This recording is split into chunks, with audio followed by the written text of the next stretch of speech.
श्री स्वामी समर्थ. महादेवाचे, शिवाचे प्रभावी, दुर्मिळ तोडगे आणि उपाय. 100% महादेव प्रसन्न होतातच. 1. जो शंकराच्या पिंडीला उसाच्या रसाने अभिषेक करतो तो लवकरच. 2. 100 अपराध माफ होतील जर तुम्ही रोज शंकराच्या मंदिरात जाऊन. 3. मधाने महादेवाचा अभिषेक केल्याने. 4. शिवमंदिरात व परिसर साफ केल्याने. मित्रांनो, भगवान महादेवांच्या शिवपुराणांमध्ये असे काही उपाय सांगितलेले आहेत की जे उपाय करून आपण आपल्या सर्व समस्या दूर करू शकतो व श्री महादेवांची कृपा आपल्यावर होऊ शकते.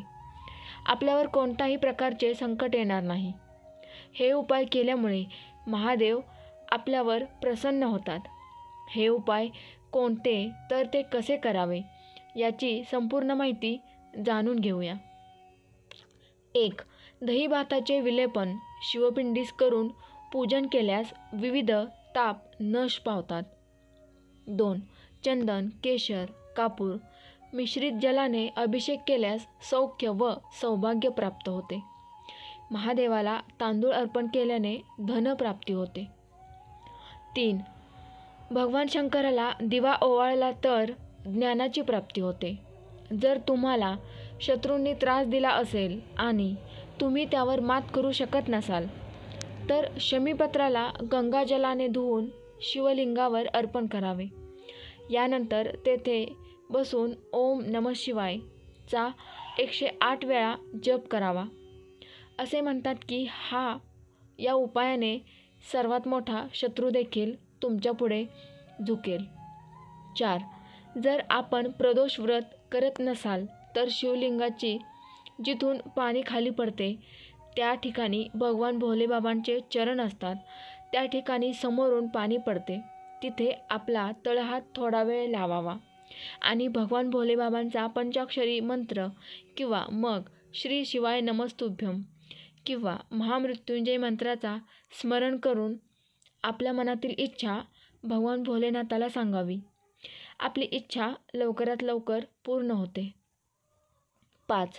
कुटुंबात कणहत्या प्रकारचा समस्या असेल तर सोम प्रदोषाचा हा उपाय विशेष मानला जातो. या अंतर्गत संध्याकाळी शिवमंदिरात जाऊन देशी तुपाचा दिवा आणि तेलाचा दिवा, देशी तुपाच्या दिव्यांना कापसाच्या उभ्या वाती आणि तेलाच्या दिव्यांना लांब वाती असाव्यात. प्रत्येक प्रदोषाला हा उपाय करा. यामुळे घरात शांतता कायम राहील. 6. लग्न करायचे असेल तर करा. हा उपाय शिवपुराणानुसार लग्न करू इच्छिणाऱ्या लोकांसाठी शिवपुराणात उपाय सांगितलेला आहे. शिवपुराणानुसार अविवाहित व्यक्तीने दररोज बेलाच्या फुलाने भगवान शंकराची पूजा केली तर त्याची इच्छा लवकर पूर्ण होते. जुईच्या फुलाने पूजन केल्याने कधीही धन आणि धान्याची कमतरता भासत नाही. 7. सकाळी शिवदर्शनाने पापक्षालन होते. दुपारी शिवदर्शन केल्यास सप्तजन्मीचे पाप दूर होते. रात्री शिवदर्शन केल्यास अगणित पुण्यप्राप्ती होते. दिवसातून 3 वेळा शिवदर्शन करणारा सर्व दुःखातून मुक्त होतो. अगणित पुण्यप्राप्ती होते. दिवसातून 3 वेळा शिवदर्शन करणारा सर्व दुःखातून मुक्त होतो. शंकराजवळ साखर वा गूळ वाहिल्यास धनसंचय होतो. 8. आख रुईचं गुलाबी फूल. कधी खूप कठीण परिस्थितीत तुम्ही फसला असाल, तुम्हाला खूप भीती वाटत असेल, खूप वाईट होणार आहे किंवा तुम्हाला वाटत असेल असं तुमचा डावा डोळा फडफडतोय, काहीतरी गडबड होणार आहे, तेव्हा जे रुईचे गुलाबी फूल असते ते महादेवाच्या मंदिरात जाऊन अशोक सुंदरीला स्पर्श करून शिवलिंगावर व्हावे. आपली कितीही वाईट परिस्थिती असेल तर त्यातून मार्ग निघतोच. 9. कमरेच्या खाली फाटलेला कपडा कधीच चुकून सुद्धा घालायचा नाही. ज्याचा कपडा फाटलेला असेल त्याला आयुष्यभर शरीर सोडत नाही. त्याला दरिद्री केल्याशिवाय राहत नाही. 10. अनेकांच्या काटाबग जीवनात अडचणी येतात. अशा लोकांनी दह्यामध्ये मध मिसळून ते सोमप्रदोष व्रताला भगवान भोलेनाथांना अर्पण करावे. असे केल्याने घरातील संकटे संपतात आणि कौटुंबिक जीवनात शांती आणि प्रेम येते असे मानले जाते. 11. शिवाला जलाभिषेक केल्यास पापक्षय होतो. रोज काळे उडीद वाहिल्यास 6 महिन्यात व्याधींपासून आराम मिळतो. 12. शिवमंदिर व परिसर साफ केल्यास उत्तम गती प्राप्त होते व रोग नाश पावतो. 13. दही, दूध, तूप, मध, गोमूत्राने अभिषेक केल्यास आरोग्य प्राप्त होते. वेगाने रोगाचा नाश होतो. शिवाला काळे तीळ वाहिल्यास धनप्राप्ती सुलभ होते. 14. पाण्यात काळे तीळ मिसळून शिवलिंगाचा अभिषेक केल्याने सर्व पापे नष्ट होतात आणि जीवनातील सर्व संकटे दूर होतात. यामुळे अशुभही कमी होऊन शुभता प्राप्त होते व सर्व प्रकारचे सुख प्राप्त होते. 15. शिवपुराणानुसार धनप्राप्तीसाठी पाण्यात तांदूळ मिसळून शिवलिंगावर अभिषेक करावा. असे केल्याने पैशाशी संबंधित समस्या दूर होतात आणि कर्जाच्या समस्येपासूनही आराम मिळतो. 16. तुम्हाला तुमच्या कामाच्या ठिकाणी यश मिळेल. शुभ्र वस्त्र किंवा पवित्र धागा भगवान शंकराला अर्पण केल्याने दीर्घायुष्य मिळते आणि मनोकामनाही पूर्ण होतात. याचसोबत कामाच्या ठिकाणी यशही मिळते आणि नवीन संधीही मिळतात. 17. जो व्यक्ती खूप आजारी राहत असेल, खूप परेशान झालेला असेल, तर त्या व्यक्तीने शिवलिंगावर 7 बोरं अर्पण करावे. ते बोरं आपल्यावरून उतरून शिवरात्रीच्या दिवशी दुपारी 12 वाजता शिवलिंगावर अर्पण करावे. आपला रोग 3 महिन्यात समाप्त होईल. 18. शिवपुराणानुसार एखादी व्यक्ती शारीरिक आणि मानसिक रूपात कमजोर असेल तर त्या व्यक्तीने दररोज गाईच्या तुपाने भगवान शिवाला अभिषेक करावा. 19. दर सोमवारी मुठभर तांदूळ वाहिल्यास इच्छापूर्ती लवकर होते. शिवसहस्रनामासह तुपाचा अभिषेक केल्यास वंश विस्तार होतो. शिवाला 20 कमळे वाहिल्यास 1000 बिल्वपत्र वाहिल्याचे पुण्य मिळते. 20. ज्या व्यक्तीला थायरॉइड असेल त्या व्यक्तीने 5 द्वादशीला भगवान शंकराची मुलगी अशोकसुंदरीपाशी मधाने ओम लिहावं. नंतर तांब्याच्या पात्रातून महादेवाचा जलाभिषेक करावा व जलाधारेखाली 1 पात्र ठेवावे व ते तीर्थ घ्यावे.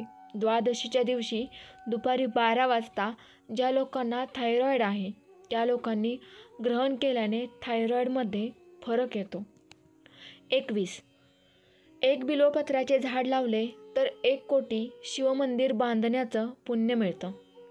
त्या बिल्वपत्राच्या झाडाला 1 प्रदक्षिणा घातली तर विश्वातील जेवढे तीर्थक्षेत्रे आहेत तेवढ्या तीर्थक्षेत्राचे दर्शन घडते. 22. बेलाचे फूल आणि पान अर्पण केल्याने सुंदर आणि सुशील पत्नी मिळू शकते. जाई जुईचे फूल अर्पण केल्याने घरामध्ये कधीही अन्नाची कमतरता भासत नाही. 23.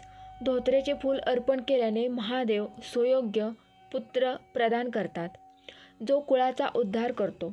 प्राजक्तांच्या फुलांनी महादेवाची पूजा केल्यास सुख संपत्तीमध्ये वृद्धी होते. 24. शमी वृक्षाचे पान अर्पण केल्याने मोक्ष प्राप्त होतो. चमेलीचे फूल अर्पण केल्याने वाहन सुख प्राप्त होते. 25. पाण्यात जवस मिसळून शिवलिंगाचा अभिषेक केल्याने आनंद वाढतो आणि पितरांचा आशीर्वादही मिळतो. त्याचबरोबर गहू अर्पण केल्याने वंश वाढतो आणि कुटुंबातील सदस्यांमध्ये परस्पर प्रेम टिकून राहते आणि नकारात्मक वातावरणाचे सकारात्मकतेत रूपांतर होते. 26. लग्न जमण्यात अडचणी येत असतील तर श्रावण महिन्यात दररोज शिवलिंगावर केशर मिश्रित दूध अर्पण करा. या उपायाने लवकरच लग्नाचे योग जुळून येतील. दुर्वा अर्पण करून महादेवाची पूजा केल्यास आयुष्य वाढते. 27. तुमच्या घरामध्ये कोणत्याही प्रकारची अडचण असेल तर श्रावणात दररोज सकाळी घरामध्ये गोमूत्र शिंपडावे. 28. कपिला गायीचे पंचगव्य व गंगाजलासह पहाटे पूजन केल्यास 365 कपिला गायी ब्राह्मणांना दान दिल्याचे पुण्य मिळते. 29. रोज शिवस्तुती केल्यास मनाचा मोह दूर होतो. उसाच्या रसाच्या अभिषेकाने संपूर्ण आनंद प्राप्त होतो. साखर घातलेल्या दुधाच्या अभिषेकाने घरातील कलह दूर होतात. 30. गंध पुष्पासह श्रीफळ भिजवून अर्पण केल्यास संपूर्ण पूजेचे फळ मिळते. शिवमंदिरात षोडशोपचारे पूजन केल्यास 100 अपराध क्षम्य होतात. जवस अर्पण केल्याने सुखामध्ये वृद्धी होते. गहू अर्पण केल्याने आपत्य वृद्धी होते. 31. तल्लख बुद्धीसाठी साखर मिश्रित दूध महादेवाला अर्पण करावे. मधाने महादेवाचा अभिषेक केल्यास TB रोगातून आराम मिळतो. 32. ज्यांची तब्येत खराब आहे त्यांनी भगवान शिवाचा हा खास उपाय करावा. यासाठी प्रदोषाच्या दिवशी संध्याकाळी शिवमंदिरात जाऊन देवाला सुके खोबरे अर्पण करावे. यानंतर तुमच्या उत्तम आरोग्यासाठी भोलेनाथाची प्रार्थना करा. असे मानले जाते की हे उपाय केल्यास व्यक्तीचे आरोग्य सुधारते. 33. श्रावणात दररोज बेलाच्या 12 पानांवर ओम नमः शिवाय लिहून ही पाने शिवलिंगावर अर्पण करा. या उपायाने तुमच्या सर्व इच्छा पूर्ण होऊ शकतात. 34. ज्यांचा विवाह होत नसेल किंवा पत्रिकेत मंगळ असेल त्यांनी भौम प्रदोष करावा. मंगळवारी जो प्रदोष येतो त्याला भौम प्रदोष म्हणतात. 35.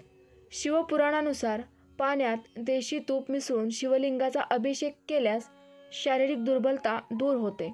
याशिवाय मधाने पूजन केल्यास TBचे रुग्णही बरे होतात आणि रुईचे फूल अर्पण केल्याने मोह प्राप्त होतो. 36. लाल व पांढऱ्या रुईचे फूल अर्पण केल्याने मोक्ष प्राप्त होतो. भगवान शंकराला विड्याचं एक पान वाहिलं तर भोग संपत्ती प्राप्त होते. 37. महादेवाला गंगेचे पाणी अर्पण केल्याने मोक्ष प्राप्त होतो. कण्हेरीचे फूल अर्पण केल्याने नवीन वस्त्र प्राप्त होतात. तीळ अर्पण केल्याने पापांचा नाश होतो. 38. ताप ज्वर आला असेल तर महादेवाला जल अर्पण केल्याने लवकर फरक पडेल. सुख आणि आपत्य वृद्धीसाठी सुद्धा महादेवाला जलाभिषेक करणे उत्तम मानण्यात आलेले आहे. 39. जर शारीरिक रूपात एखादा मनुष्य कमजोर असेल तर त्याने गायीच्या शुद्ध तुपाने महादेवाला अभिषेक करावा. या उपायाने शारीरिक कमजोरी दूर होऊ शकतात. अशा प्रकारे ही काही उपाय आहेत जे केल्यामुळे भगवान आपल्या सर्व समस्या दूर करू शकतात व श्री महादेवांची कृपा आपल्यावर होऊ शकते. आपल्यावर कोणत्याही प्रकारचे संकट येणार नाही. श्री स्वामी समर्थ. जय जय स्वामी समर्थ. हा व्हिडिओ कसा वाटला कमेंटद्वारे नक्की कळवा. व्हिडिओ इतरांमध्ये जास्तीत जास्त शेअर करा. चॅनलवर नवीन असाल तर चॅनल सबस्क्राईब करा. धन्यवाद.